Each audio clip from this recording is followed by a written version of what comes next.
So John Cross is the Vice President of Marketing at AISC. He's going to be the presenter.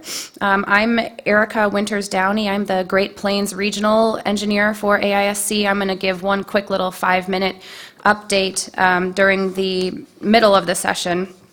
And one more note too, if you are listening to us remotely and you want to send in a question, the email for this room is nasccroom1@gmail.com. So with that, I will welcome John Cross.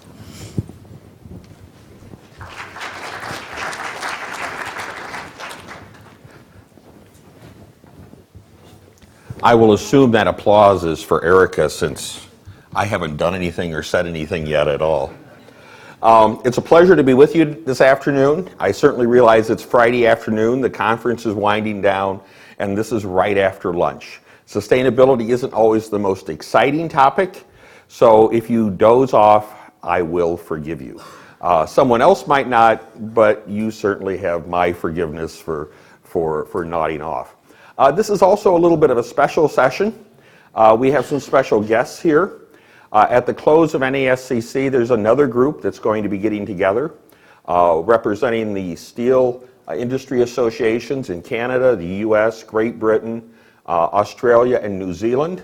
Regretfully, our South African friends aren't with us this year. So there's going to be a little bit of an international flavor to some of the things I say, but the vast majority of what I say will be focused on the conditions within the US. Now you might say, why did they get drafted to attend this particular session? Some of us over the years have gotten together every 2 years to talk about conditions around the world that affect the steel construction market.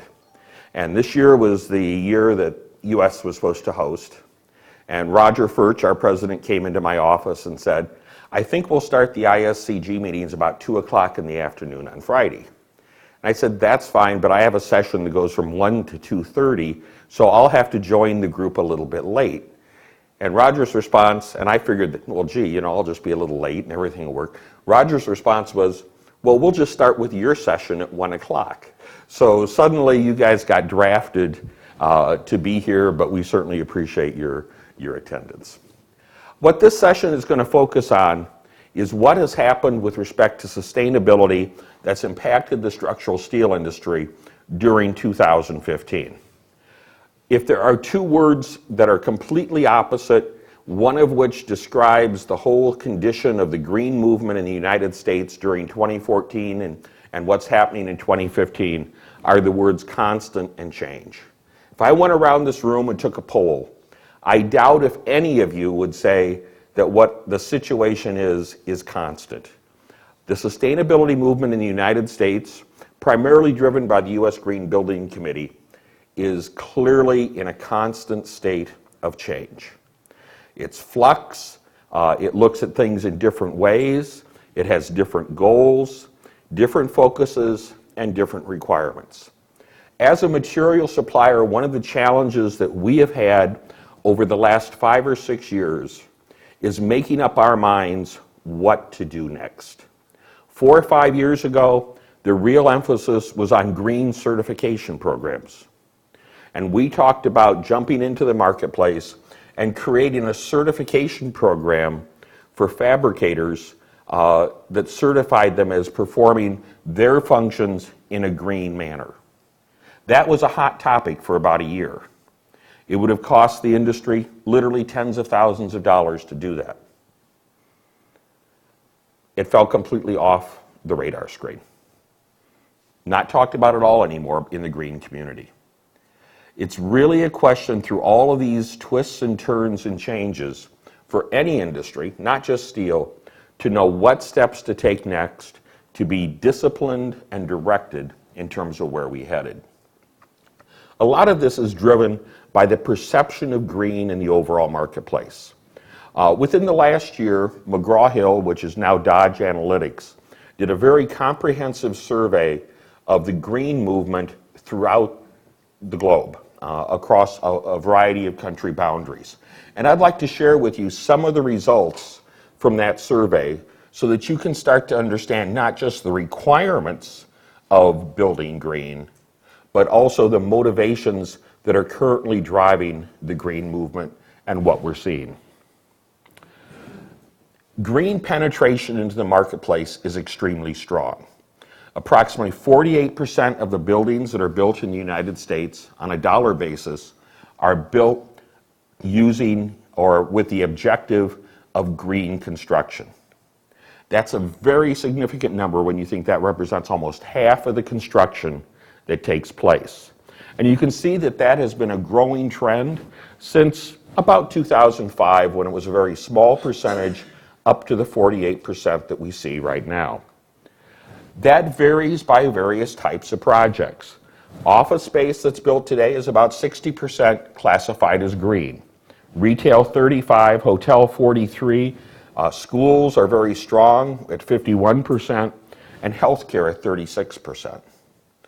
But when I say they are being built to green standards or being built with green goals, that is not the same thing as saying they're being built to the requirements of the LEED certification program, the requirements of the International Green Construction Code, the requirements of Green Globes, the requirements of ASHRAE 189.1. All documents that start to describe what a high-performance green building actually is. In fact, there's a great deal of resistance out there to following some of those codes and resistance to green construction in general. What is that resistance based on? The number one resistance factor are the initial costs that are involved in building green. It does cost more for green construction.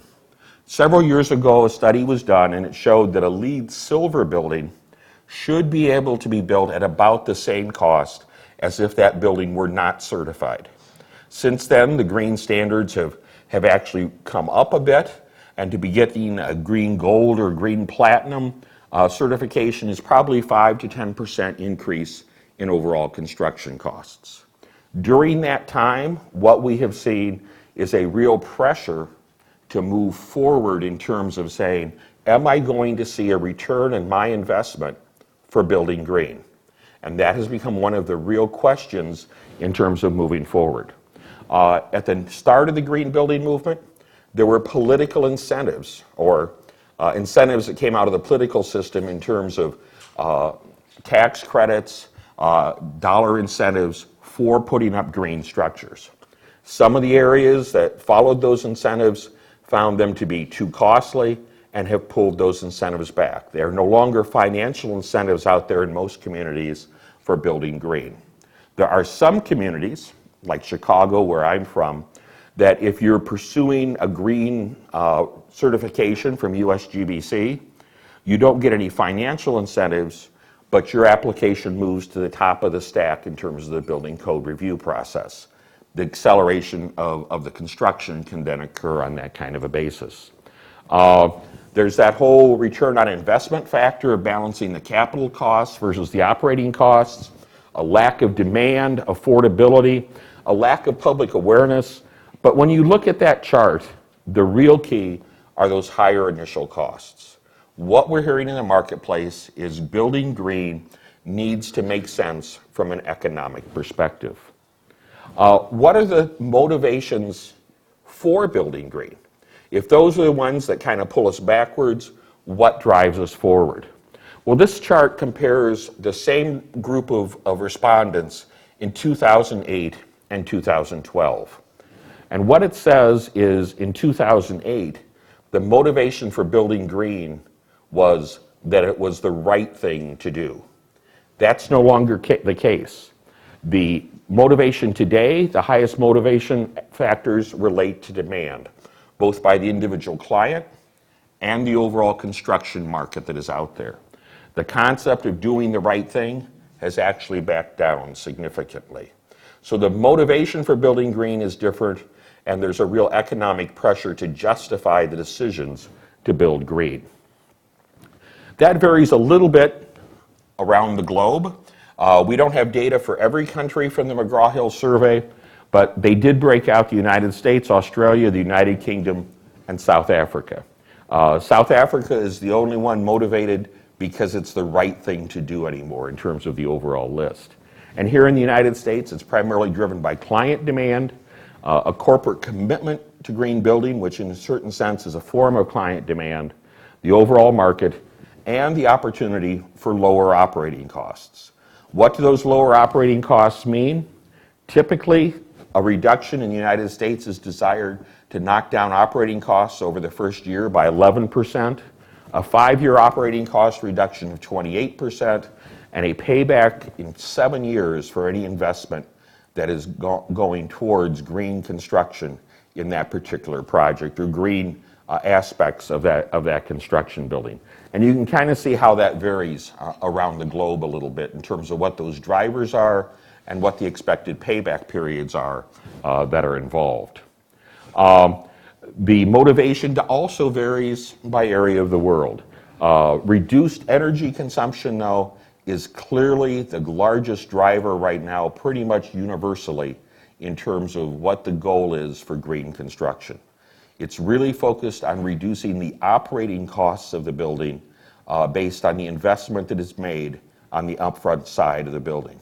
There's less concern about greenhouse gas emissions, natural resources, and air quality than there is about the concept of reducing operating costs. Now, if this were a presentation by the U.S. Green Building Council, they would say those other three probably are the ones that matter the most. And I'm not here to argue whether that's true or not.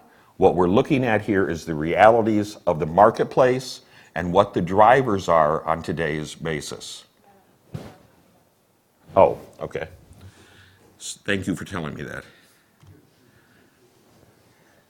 Yeah, it tells me I have a mistake, so discard everything I've said. The computer already determined that that was a problem. So then the question becomes not just whether you build green or whether you build green based on a rating system, a code, or a standard. By dollars, we just saw the numbers since 2009, about 48% of the money has been spent on structures that are in some way considered to be green building structures. During that time, there were 139,816 building starts in this database, and there were 16,000 buildings that were LEED certified by mid-2014. There are another 30,000 buildings in their pipeline looking for LEED certification. What percentage of those buildings will actually go through and pay the additional fees for certification is an open issue. But if you look just at those current projects, only about 11% of the projects, compared to 48%, are actually LEED certified that are in the marketplace. And if you include the registered, it still only goes up to about 33%. The majority of the green buildings, and green can be considered a variety of different definitions in terms of this survey, only about a third of those are even approaching, maybe pursuing LEED certification. So LEED is not the driver here as much as a desire to build green from a positive economic standpoint. Why not use LEED? The most common response, and these responses are based on responses in 2012 at this point, was that it was simply too expensive to pay for the additional certification and paperwork costs required to document the LEED system. Now, you can see that that actually has increased since 2008. Regional specificity was a concern back in 2008, as was the difficulty of documentation. Those have actually gotten better, but the costs associated with this have actually gone in the other direction. This has created a negative incentive to move forward with LEED certification. When we talk to general contractors and designers, when our staff is out there, the response that they get is, we understand the LEED system, we attempt to follow the LEED system. A lot of the things that LEED is looking for, we're putting into buildings, but we don't think it's necessary to pay for the documentation and the certification just to put a plaque on the wall. So there's a little bit of back and forth that's going on there in terms of that overall motivation. It's important to recognize that that's from 2012. In 2013, LEED attempted to bring in a new version of the LEED program for building design and construction, new construction. that actually came in late 2013. It's known as LEED v4. LEED v4 made some significant changes to LEED 2009. Those changes were much debated during that period of time, and they weren't necessarily bad changes, but they were very complex changes that moved the ball very far forward.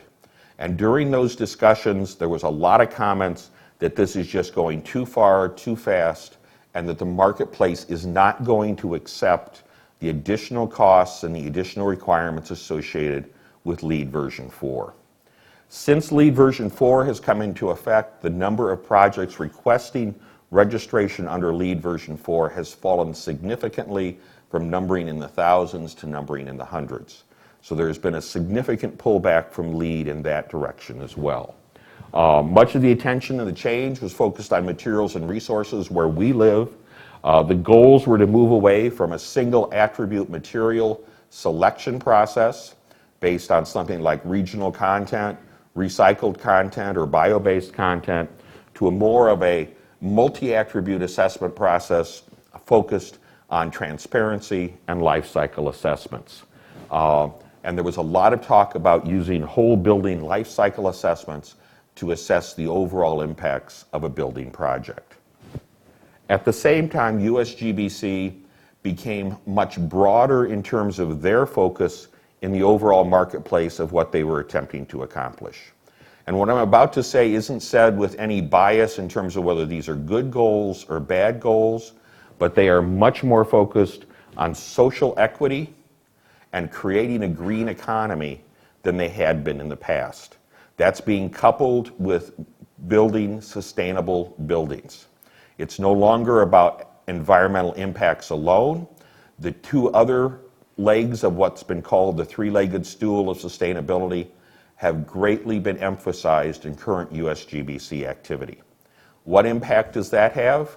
Whether you agree with those points or don't agree with those points, anytime you start layering other issues and other programs on top of an existing program, you are going to push some people out of that program based on their personal feelings one way or the other. That further limited the scope of the LEED program in terms of who was starting to pursue it. So what we're seeing right now is a situation where LEED is actually pulling back in the marketplace in terms of its implementation, and they're looking at new strategies and new directions. When LEED v4 was brought into effect, it actually opened registration for projects in November 1st of 2013. At that point, LEED 2009, you could still register projects up until June 1st, 2015, basically another 2 months from right now. And you could apply for certification for those registered projects all the way up to 2021. The market acceptance of LEED v4 has been so poor that the USGBC has recently changed that date to October 15th, pushing out the target date even further, October 15th, 2016, not 2015, giving another year and a half almost to register projects under LEED 2009. Their statement in terms of why this was done was that the industries are not ready to provide the requirements that LEED v4 needs in terms of some of the documents we'll talk about in a minute. Some of us believe it's really much more on the other side of that equation. No, industry may not have been ready, but the marketplace wasn't ready for this program either. So we're seeing pullback as well there. So those are some of the external factors that are affecting the green building programs during 2014 and 2015. So to understand those even a little bit more, let's take a look at what's in LEED 2009, what's in LEED version 4, and then how all of those are going to work together in the marketplace in the future. LEED 2009, it's a point-based system. Many of you are very familiar with this, so I apologize going over this again, but there are actually 7 credits that you can get, 7 categories of credits that you can gain points on under the LEED 2009 program. You can get points for what percentage of the material you use in a project, or what percentage of a building is actually reused or restored in a project cycle. You can get credits for how much of the waste on the project site is diverted from going from to landfill or incineration. You get credit for what percentage of the material on the project is reused material. Doesn't necessarily have to come from that project, but could come from any project. 5% you get 1 point, 10% you get 2 points. So that would be salvaged, refurbished, or reused material. Recycled content, which is one of the places where steel is very strong in the LEED program in 2009. You got 1 point if your recycled content credits in the project equaled 10% of the material cost in the project, and you got 2 points if it was 20%. Similarly, regional materials, you got 1 point if 10% of the material came from within 500 miles, 2 points if 20% of the material came from within 500 miles. If 2.5% of the material used in your project, again based on cost, came from material that regenerated itself within 10 years, you got credit. And if you use certified wood from one of the certification programs, if 50% of the wood came FFC certified, you got another point altogether. It was pretty straightforward, pretty point-based. But you can see that there are single attributes that are called out there describing products.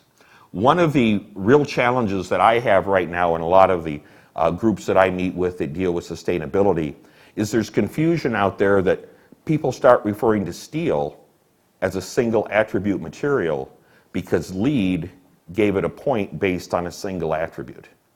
The message that we consistently send is steel has multiple sustainable attributes. This was a single attribute program. We are not a single attribute material. What changed in LEED 2000 or LEED v4? LEED v4 is significantly different. Well, let's go through a little more detail on LEED 2009. I'm sorry, forgot these slides were in there.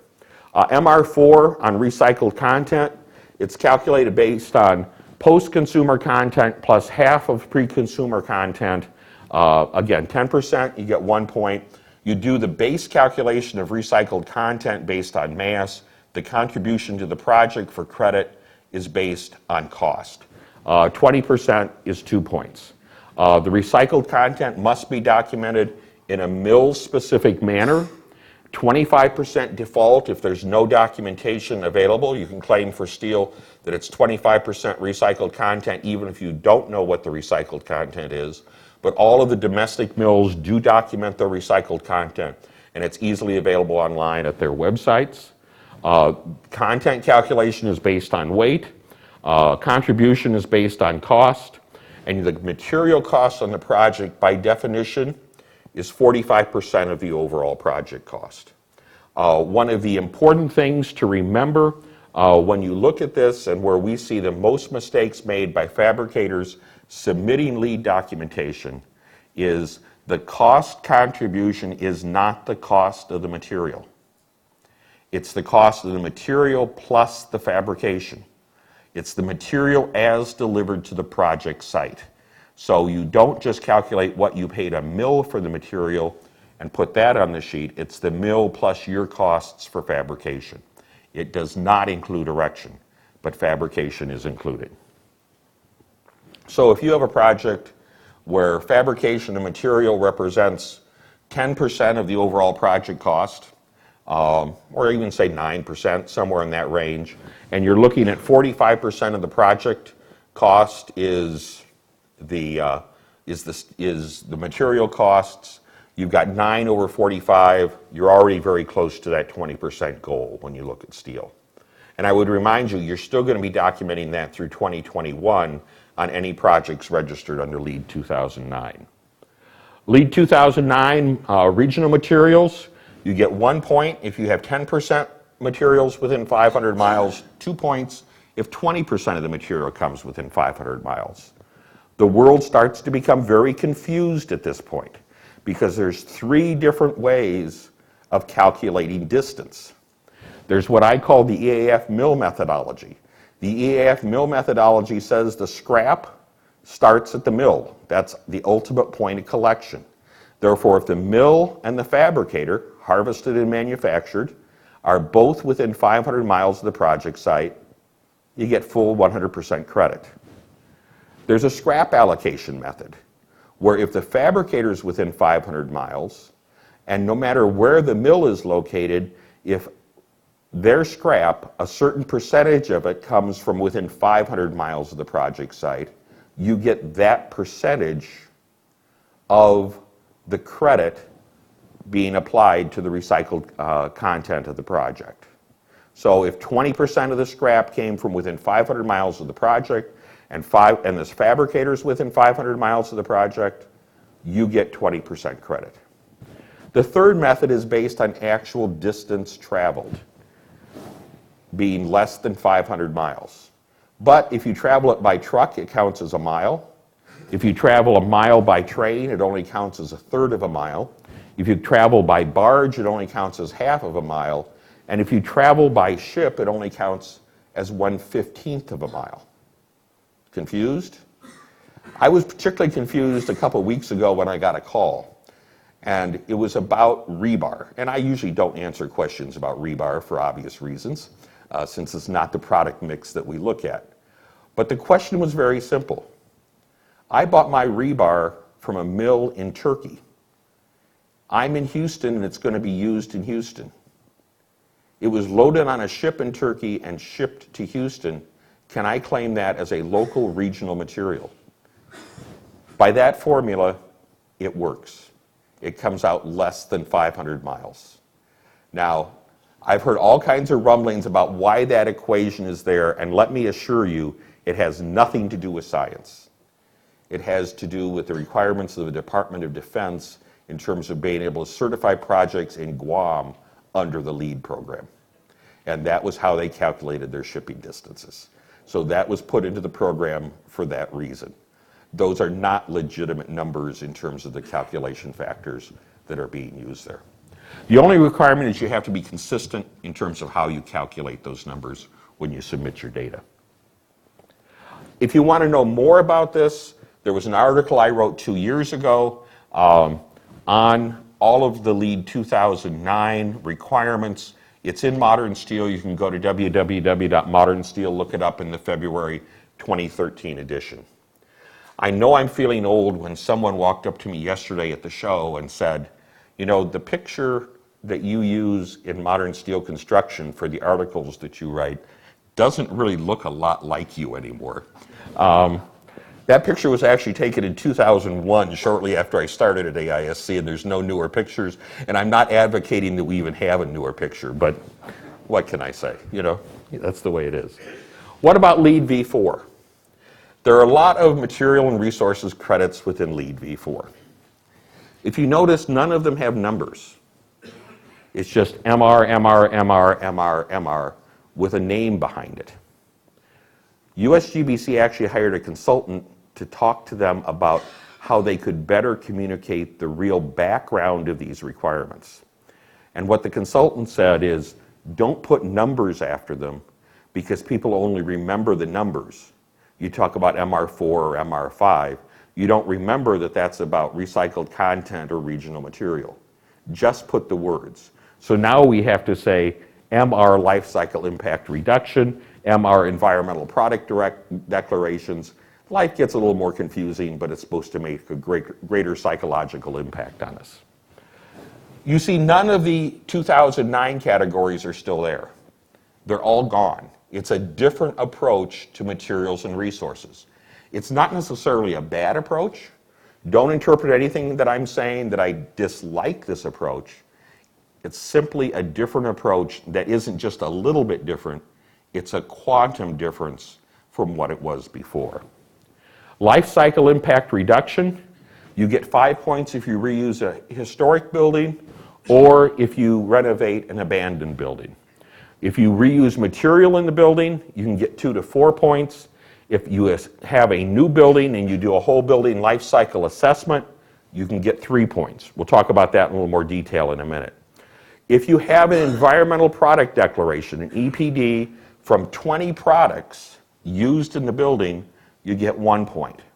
If 50% of the products by cost in that building have been compared to each other using EPDs, you can get another point.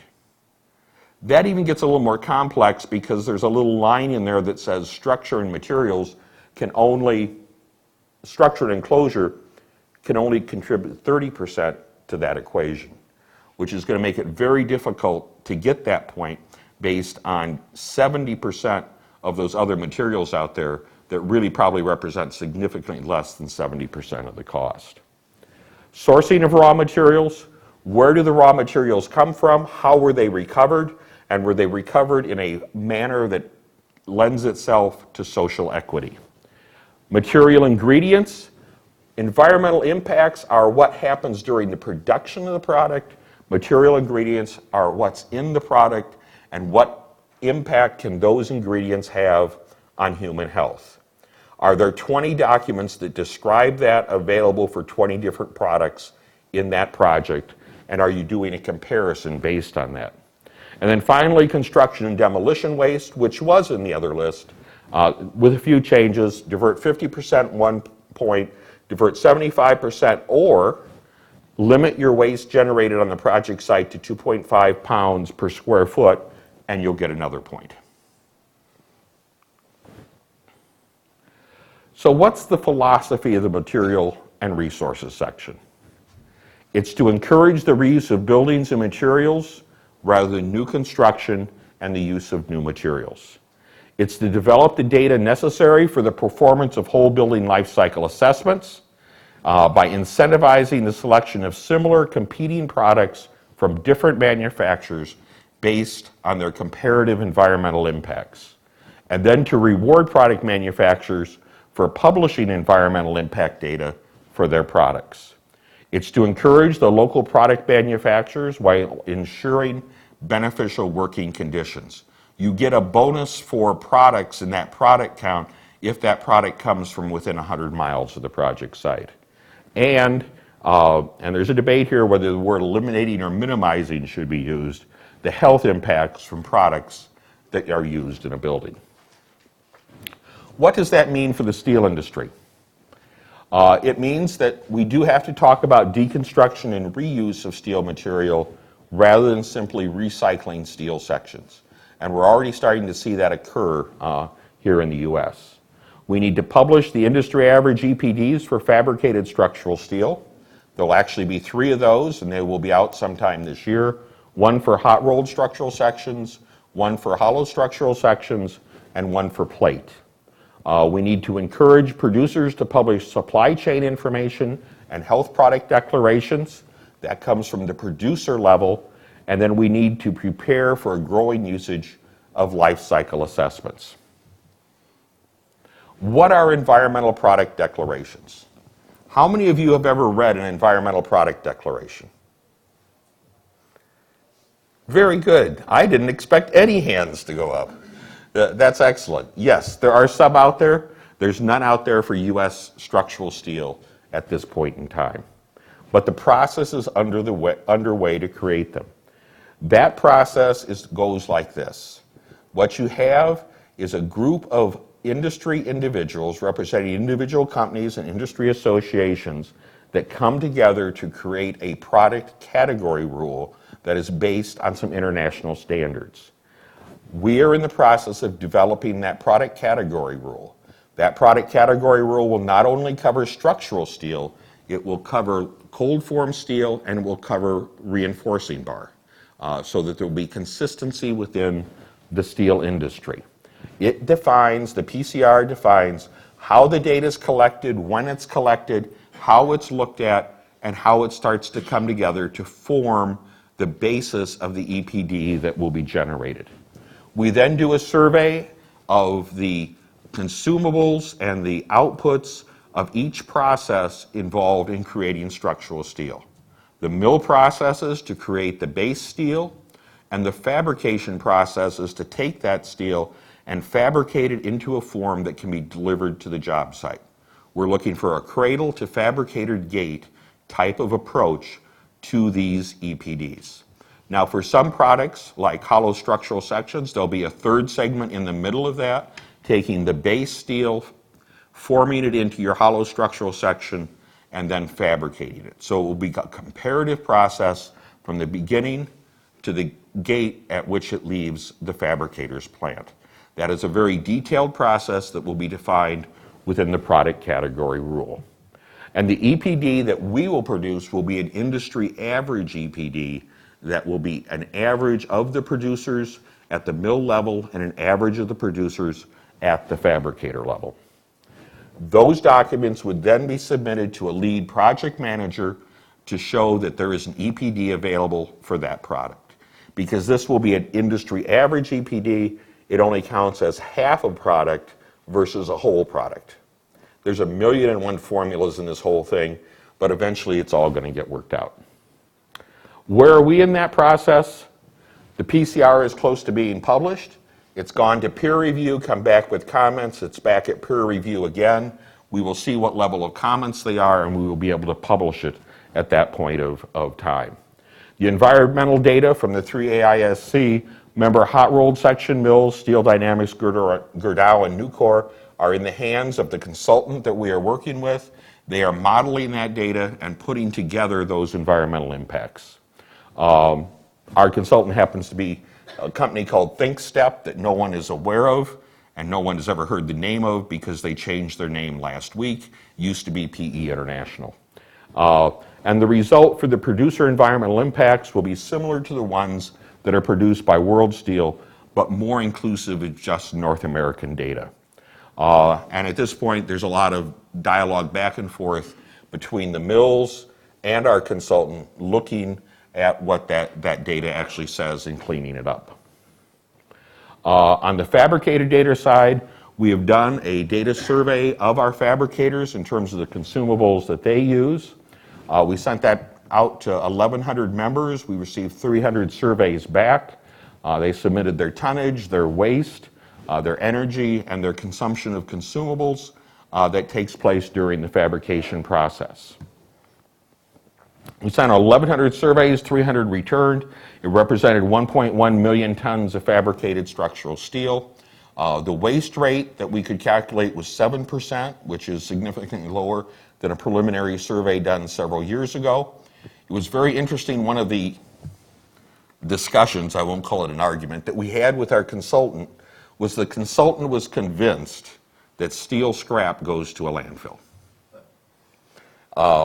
We attempted to convince them that you don't pay to take something to a landfill that someone will pay to take from you. After 300 responses back, not a single fabricator said they sent any steel scrap to a landfill. So the consultant learned something. The downside of that was someone has already asked me, what kind of a consultant are you using that wouldn't believe you in the first place on something that simple? But we won't go there, okay? Supplies overwhelmingly come from within 50 miles of the fabricator. Waste fluids are very minimal, and predominantly they are recycled, not incinerated. There's roughly 10 pounds of welding electrodes used per ton of steel, and the predominant impact is coming from electricity and the consumption of electricity. But at the same time, not every fabricator did a good job of figuring out how much electricity he used, since one of them turned in a form that said they fabricated about 1,000 tons a year and only used 10 kilowatt hours all year. So there's some variations that go into that. We're in the process of cleaning up the submissions, contacting fabricators with questions, and then modeling those fabricator inputs to be able to create the actual EPD. What will the EPD look like? It'll be a multi-page document that will describe the structural steel supply chain and the impacts that occur from it. Often you hear EPDs referred to, it's like the nutrition label you find on a box of cereal. Believe me, it's not. It's much more complicated than that. It'll have similar type of comparative information, valid only if you're comparing similar products, but it's going to be a lot more complicated than just two little labels that you would stick on a section. It'll be an actual document that you will include. What impacts are we looking at? Global warming potential, depletion of stratospheric ozone, acidification, eutrophication, ozone formation, and the depletion of non-renewable resources. We're also looking, those are the basic ones for every EPD.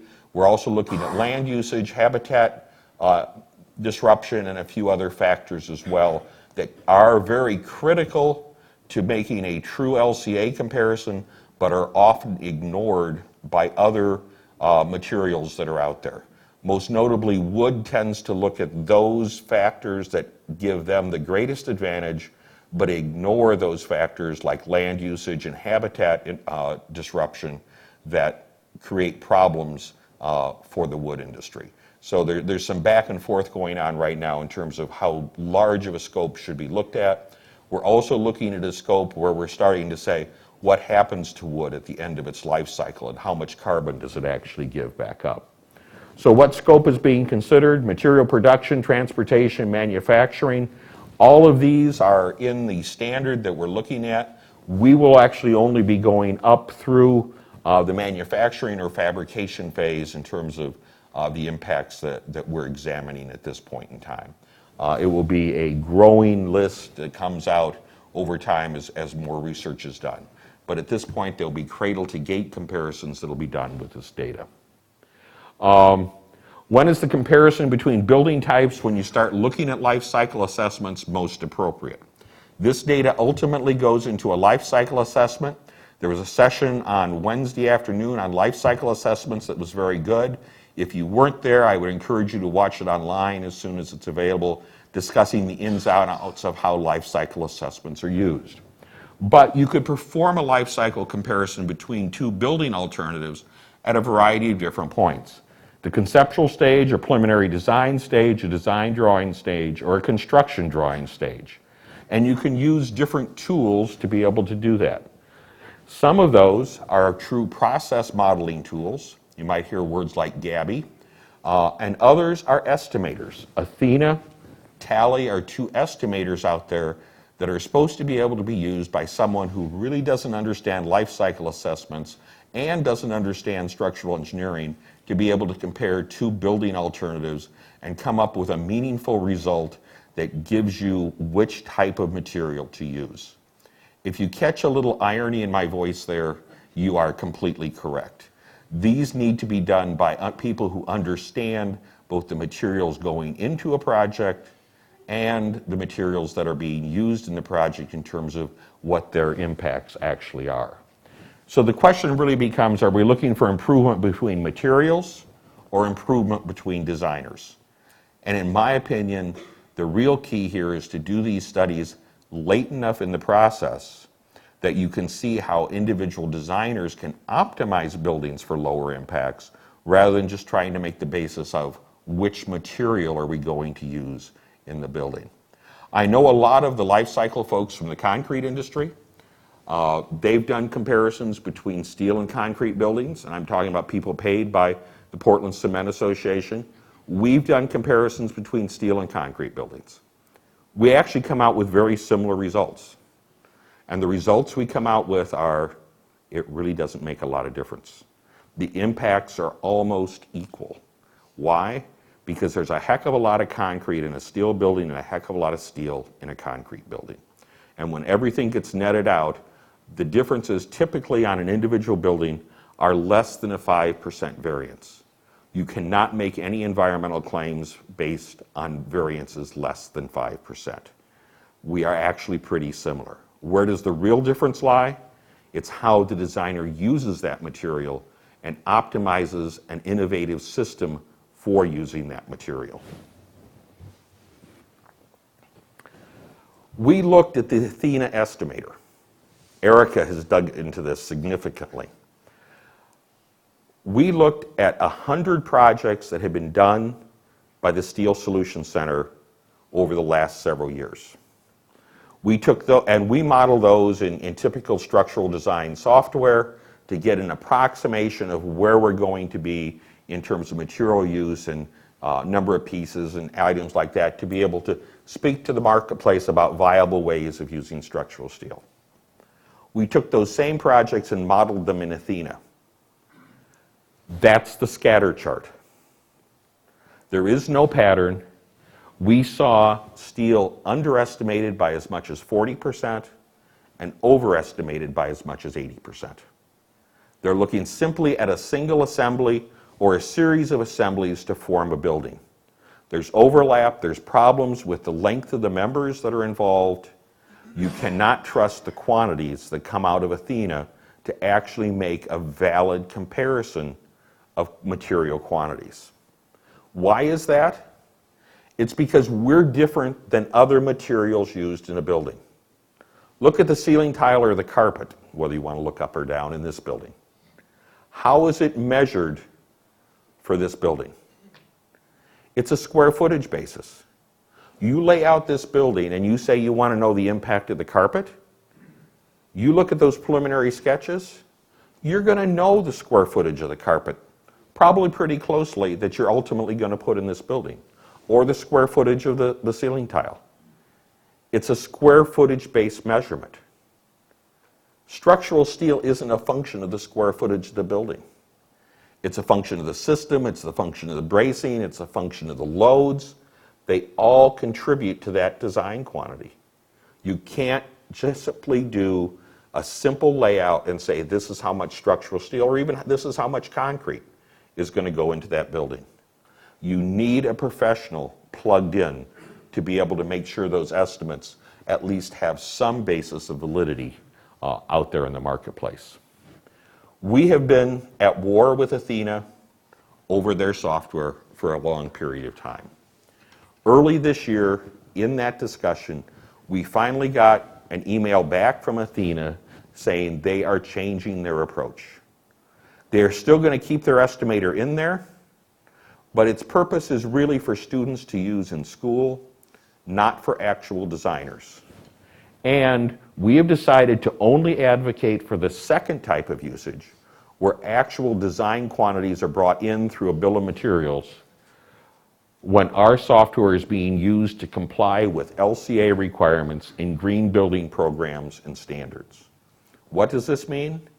It means that a structural engineer is going to have to look at the quantities of steel or concrete going into the building and determine whether those are accurate or whether they're going to be taken from another source and then put into that program.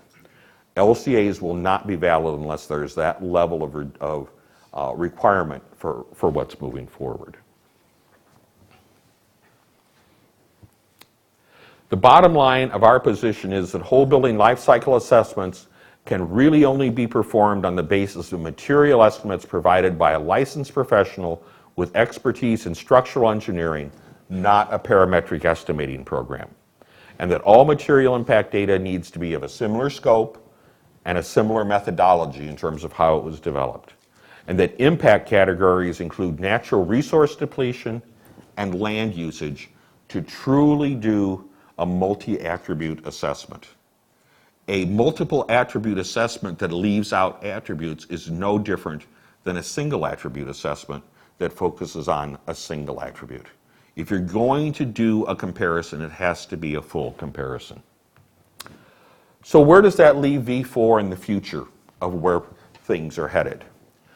The philosophy of the U.S. Green Building Council has been that they want to push LEED higher and higher to get greater and greater impact in terms of green buildings, up to the point where they get to a zero impact building that uses no energy and has no emissions.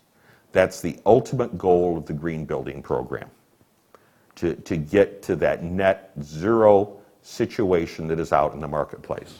And over time, they see the LEED program growing. Under that LEED program, they see codes and standards requiring specific building constructions to comply with green building codes. So instead of a voluntary program like LEED, you would have a building code requirement that says you have to have a certain amount of recycled content or a certain LCA evaluation to take place for that particular building situation. Mandatory codes, voluntary LEED program, pushing everything forward. There are two mandatory programs out there right now. One is called ASHRAE 189.1, the other is the International Green Construction Code. For those of you not from the US, you might say, how in the world can you call a construction code international when the people working on it are all American? I actually serve on the ASHRAE 189.1 committee. There is a non-voting member of that committee from Bermuda. If that helps at all, that's as close to international as it gets. There are no Canadian members, but that's American arrogance. What can you say? These are consensus-based standards and model building codes for sustainable construction through establishment of minimum requirements for buildings. The way the IGCC is set up is there's a base, what I call native IGCC code, and then it says, or you can comply to ASHRAE 189.1. You can go either path. Neither are directly related to the LEED program.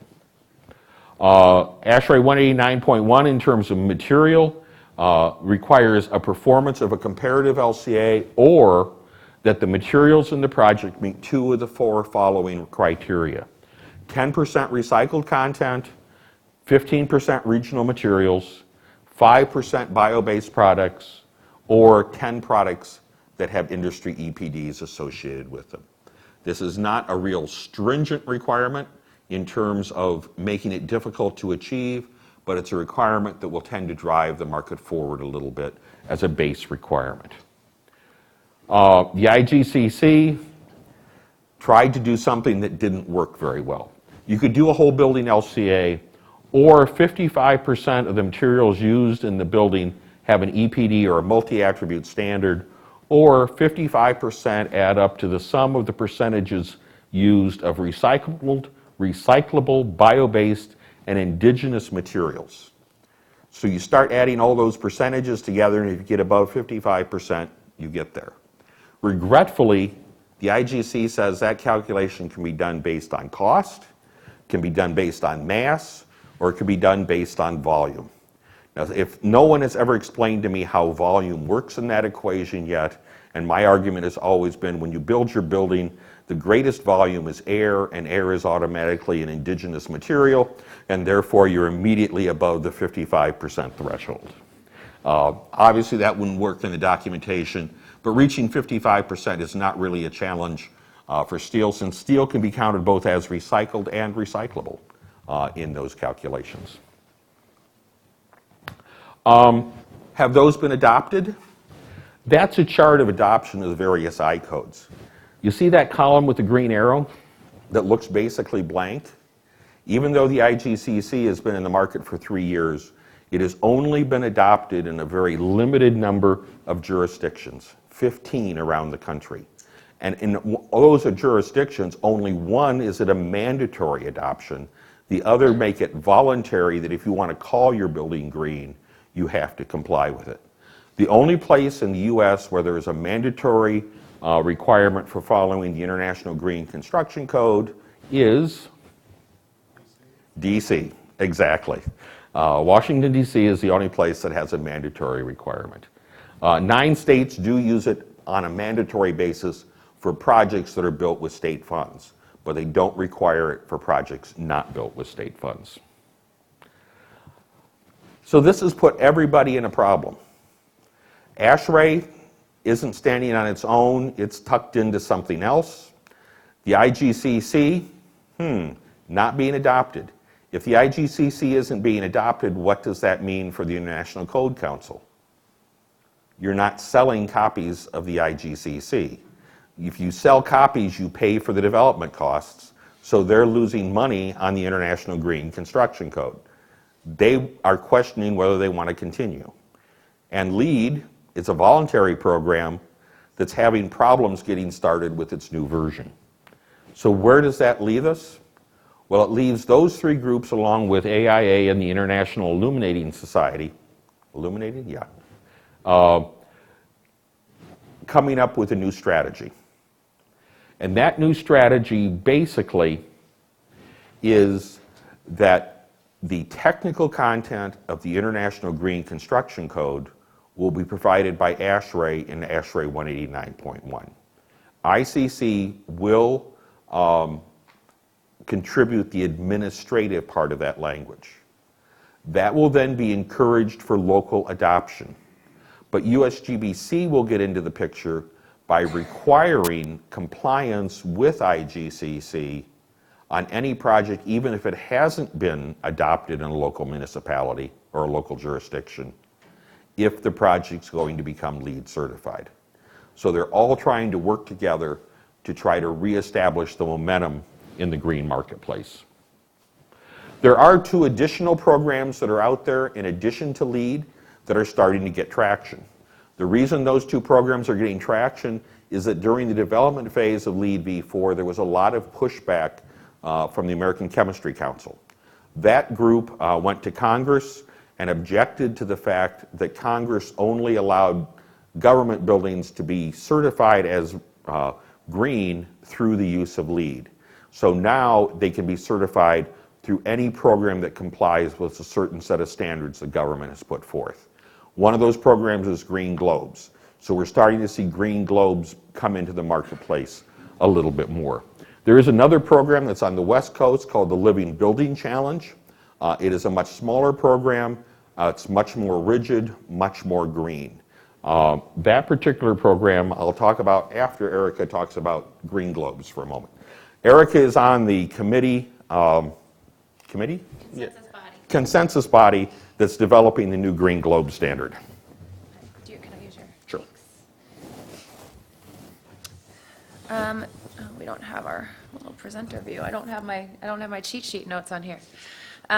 So yes, I am the Great Plains Regional Engineer. I'm on the consensus body for the development of the next Green Globe standard. It is an ANSI consensus based standard. I wish I had my cheat sheet there, but well. I don't think mine's set up to do that. That's okay. So right now we're in an administrative comment phase, which means that the individual subcommittees like the Material Committee and the Water Committee and the Energy and Environment Committee have all put forth their drafts and have submitted them to the overall consensus body for comment. There will be a public comment phase, as is required on ANSI standard, which they're anticipating maybe late May, early June for that public comment phase.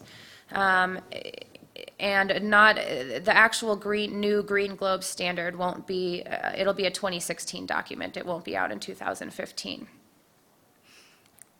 The things that we care about most, the materials and resources section, the life cycle analysis approach, all of these are things that are obviously anticipated. Obviously, this is just kind of things that are in the draft language right now, so I can't say that this will be included. These are all things anticipated. But there is going to be a life cycle analysis option in there available for points, and we're still debating the various impact categories. It's an interesting learning process, learning about the different impact categories and the reasons why one group or another might lobby for one or another. There will be credits that recognize the use of environmental product declarations. There are some options available in the draft right now about different point levels available if your EPD is a cradle to gate EPD, which would mean for steel, it would mean, it includes the impacts from the mill through the fabrication shop, leaving the gate of the fabrication shop. A cradle to grave EPD would be one that includes the full use cycle of that building through the deconstruction of that building. Our EPDs that we're working on at AISC will be cradle to gate EPDs at this point. There are going to be some single attribute credits, dealing with recycled content. For a while, initially, they took the single attribute credits out, but they've decided they're merit-worthy and are keeping some single attribute credits in. There is an interesting debate in that committee. I've been learning a lot about the difference of risk versus hazard. And one of the things that this committee didn't really like about LEED is the health product declarations that LEED has. They didn't think that they were quite ready for prime time. So they want to take a step back and make sure they're looking at this through a scientific lens. Hazard, the definition of hazard is risk times exposure. So, there may be chemicals in a certain material that are of concern, but if they're below a certain exposure level, then maybe the hazard is less than some other materials. So they want to take a step back, and just saying that, there is 10 parts per million of, some kind of chemical in this carpet is something that you would have to declare in an HPD with lead, but it maybe for this standard, it would say, okay, maybe that chemical's in there, but it's not at a level that should cause problems.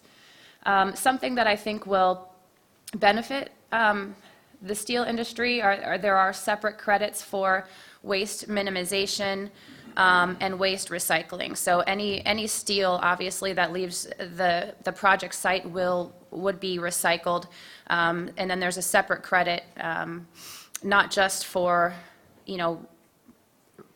avoiding the landfill of your waste, but only providing, similar to LEED, only providing 2.5 pounds per square foot of waste.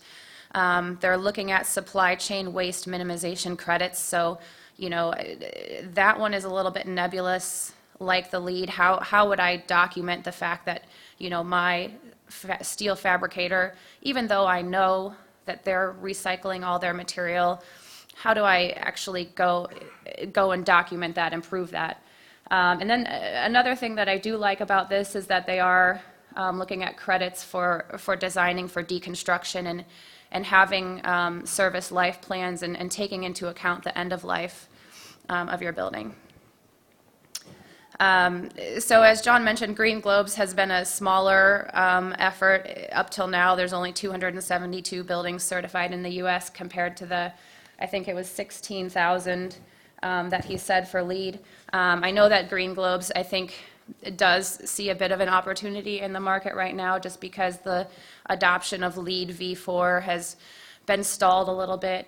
I think they have positioned themselves, and if you read the existing standard, it's a much more accessible, practical standard. It's not quite as complicated as LEED. One of the hallmarks of the Green Globes process, too, is that once you register your project, you are assigned a Green Globes assessor throughout the life of your project, specifically to you, so you have a direct point of contact to answer questions throughout the whole life. So, remains to be seen the dent that this makes in the marketplace, but I think they're trying to position themselves as owner-friendly and very designer-accessible. And this is just a chart comparing some aspects of LEED versus Green Globes. Green Globes, the point structure is a little different. There's 1,000 points. There are no prerequisites in Green Globes like there are in LEED. So some of the things that are probably prerequisites in LEED are awardable points in Green Globes. But I will let you guys look at that and hand it back to John. So, but I think the new version of Green Globes, like I said, it won't be out till 2016. So. Thank you, Erica. The Living Building Challenge is even smaller. Up to this point, there's only been 21 buildings certified under it. It grew out of the Pacific Northwest, although it actually started in Kansas City, which isn't the Pacific Northwest, but it's been very active up into the Pacific Northwest area. It's in a program that is viewed as harder than LEED, much more geared to actual performance and monitoring the performance of the building after it's been constructed. It has 20 imperatives based on 8 petals. You might think, what's a petal? A petal is part of a flower that is green and grows, okay? That's the image that they want to create here. The 8 petals are place, water, energy, health and happiness, materials, the living economy, sourcing, equity, and beauty and inspiration.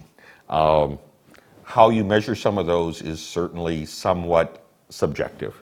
On the material side, they look at red-listed chemicals that would be in your material, embodied carbon, how to recover that and offset it, and then how industry acts in a responsible manner. It's very performance-based. To be certified, you have to meet the requirements of all of the petals, but you can get some partial certification if you can meet 3 of those categories or 3 of those petals and go beyond there. So where does that leave us? Change is good. At least that's what we tell each other, right?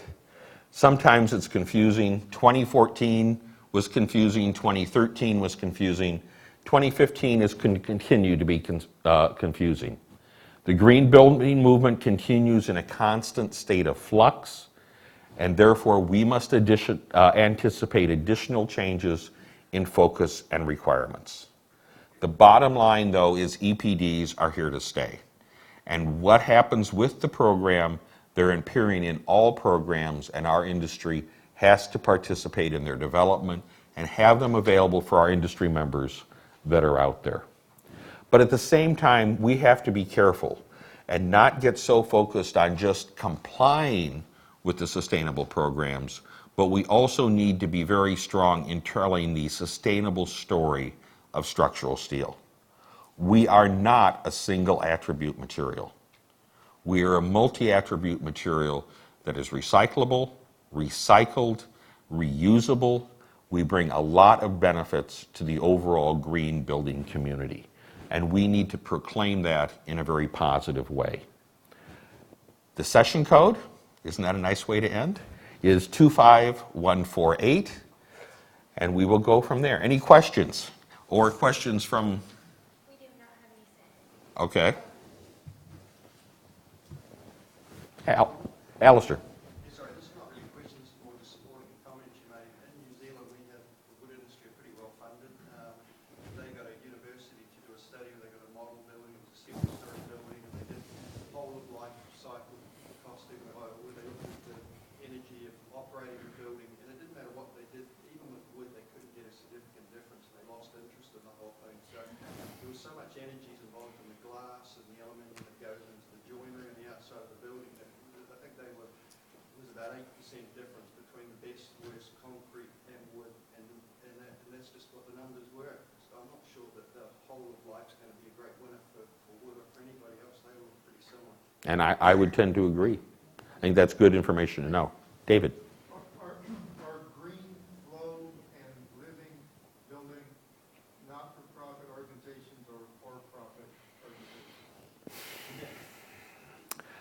Green Globes is a not-for-profit. USGBC is a not-for-profit, although they have a variety of subsidiaries that move funds around a little bit in terms of where they're putting that and how they're operating that. Green Globes, though, and Living Building Challenge is definitely a not-for-profit. The methodology calculators behind Green Globes are actually owned by Jones Lang LaSalle, which is a real estate firm. So there is a linkage there that is, I'm not sure quite exactly what it is, but there is some linkage over to the for-profit side. U.S. Green Building Council, you mentioned not-profit. Who drives it? I'm not familiar with all this process. There's a board of directors and a staff. It's a typical structure for a not-for-profit. People join it, they pay their dues, and they have votes. When LEED v4 came out, organizations that had joined LEED or joined USGBC could vote on LEED version 4. What type of organizations are funding? Anyone who joins it. AISC is a member of the U.S. Green Building Council. If we're not, we don't have a voice in the process. That's where some of this stuff starts to play together. How political? How political? I don't think that's necessarily a simple question to answer, because clearly different members could have different political perspectives within the organization. The organization itself is non-aligned to any particular party, if that's what you're headed towards. But no, they would not call themselves a political organization. They would call themselves an NGO, a non-government organization. Yeah, I think that it can get very political in those committees, obviously, when you're voting for things. And I think for the U.S. Green Building Council, I mean, some of their revenue is yes for people coming in as members, but then they do collect fees, I guess, for registering those projects. I don't know that they're necessarily using them as for-profit, but I mean that's what helps them run. Political in terms of driving building codes? I mean, they have been successful. They've been a major driver in moving the market forward. Yeah, building codes, certainly they have a voice in the development of the International Green Construction Code. They are one of the co-sponsors of ASHRAE 189.1. So they definitely have one individual who's the liaison and other people involved in USGBC on the 189.1 committee. What opportunity will the steel industry have to comment on the EPD of wood, vice versa? All the EPDs have to be peer reviewed by an independent third party. If an EPD comes out that we would object to, we certainly could put that in writing and challenge it. There is no international organization of EPD credibility. I mean, so it's a marketplace type of function. There's no like public comment on the Right. EPDs. And they would have the same privilege of saying ours is wrong. Other questions?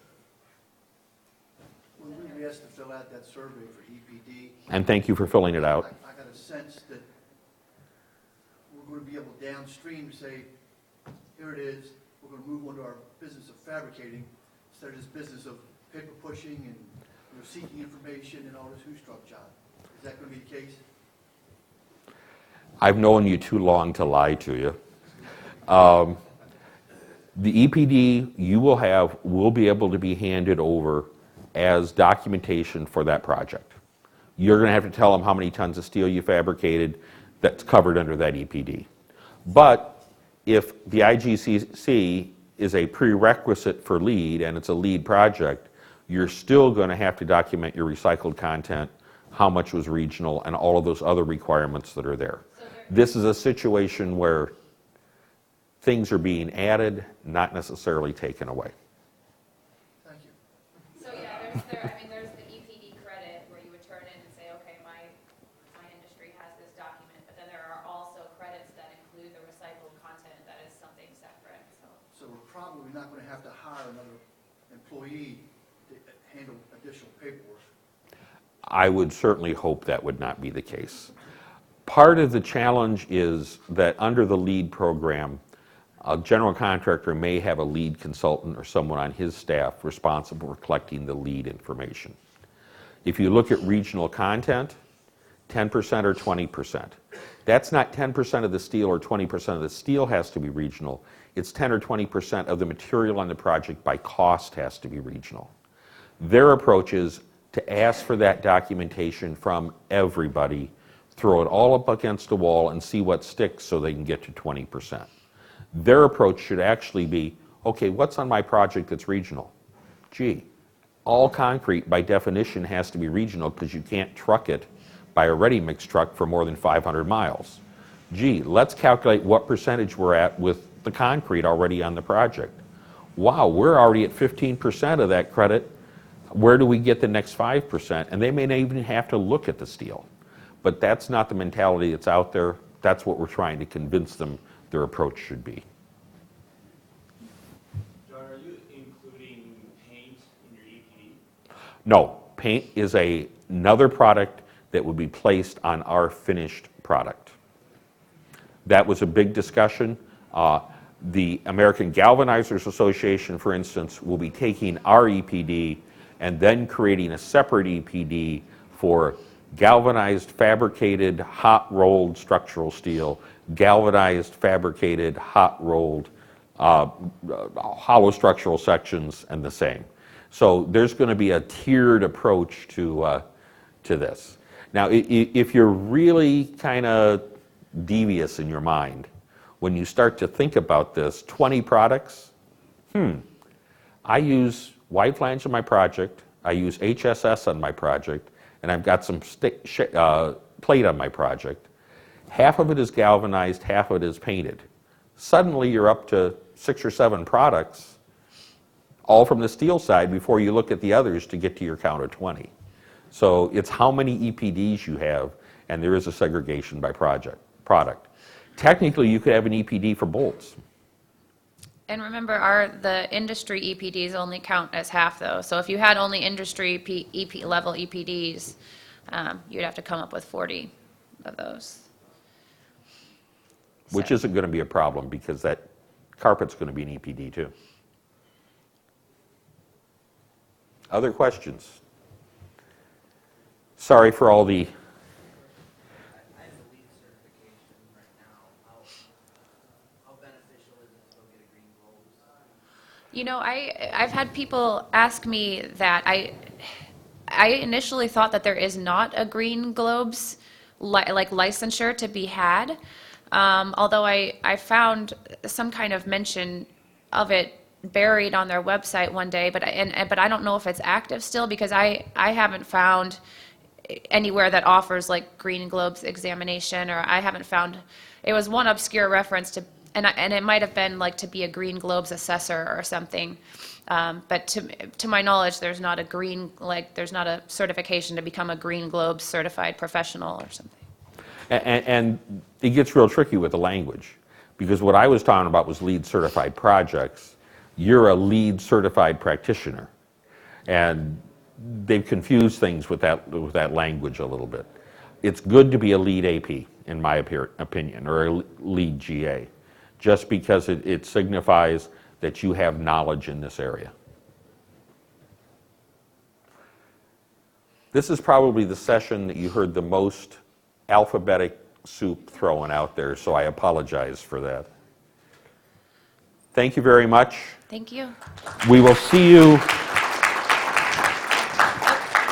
next year in Orlando, and we'll talk about Sustainability 2016.